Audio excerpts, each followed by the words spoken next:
Bonjour à tous, on se retrouve aujourd'hui en cuisine pour réaliser la recette très gourmande des cookies brownie.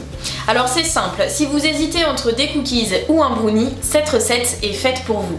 C'est une pâte à cookies très chocolatée et surtout très fondante, franchement c'est un délice. Et j'ai essayé de mettre le moins de sucre possible dans cette recette, on a déjà beaucoup de sucre avec les pépites de chocolat et le chocolat noir, donc ça sert à rien d'en abuser. Pour des cookies 100% réussis, j'ai deux conseils à vous donner. Le premier, quand votre pâte à cookies est prête, il faut vraiment la laisser reposer au frigo entre 30 minutes à 1 heure. La pâte va durcir et ça sera beaucoup plus simple de former des petites boules sur la plaque à pâtisserie. Comme ça, à la cuisson, la pâte à cookies va s'étaler et votre cookie aura la taille parfaite et surtout la texture idéale. Alors, il faut être un petit peu patient, mais croyez-moi, ça en vaut la peine. Le deuxième conseil que j'ai à vous donner, c'est de bien laisser reposer les cookies quand ils sortent du four. Pourquoi ? Parce qu'ils vont continuer à durcir et donc à cuire. Alors ça ne sert à rien de les démouler, de les enlever de la plaque de cuisson. Vous les laissez telles quelles, hors du four, à température ambiante. Je vous conseille d'attendre 30 minutes à 1 heure. Vos cookies auront la texture idéale, ils seront un petit peu tièdes et du coup, c'est parfait pour les déguster au goûter. À la fin de cette vidéo, je vous donne plein d'astuces gourmandes pour adapter cette recette. En attendant, on commence par les ingrédients. Pour cette recette, vous aurez besoin de chocolat noir, de la farine blanche, du sucre vanillé et ou du sucre blanc, des pépites de chocolat, des œufs, du beurre, demi-sel ou doux, des fruits oléagineux, amandes et noix de pécan par exemple, et de l'arôme vanille.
Les cookies brownies sont enfin prêts.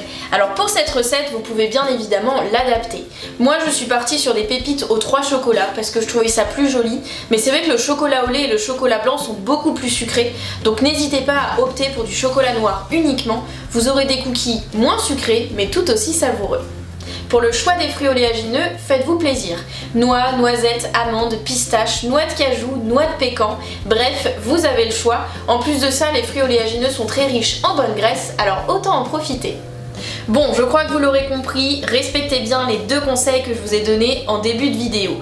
Premièrement, quand la pâte à cookies est prête, vous la laissez reposer au frigo, elle va durcir et ce sera plus facile de faire des boules de cookies juste avant d'enfourner. Et le deuxième conseil que je vous ai donné, c'est d'être patient et de bien laisser reposer vos cookies à la sortie du four.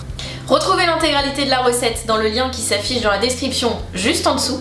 N'hésitez pas à partager cette vidéo, à laisser un commentaire et à vous abonner à ma chaîne YouTube. Et si comme moi vous êtes fan de cookies, et ben on se retrouve sur mon blog culinaire recettessansfin.fr. Croyez-moi, il y a plein d'autres recettes de cookies qui vous attendent. Bon appétit et à bientôt!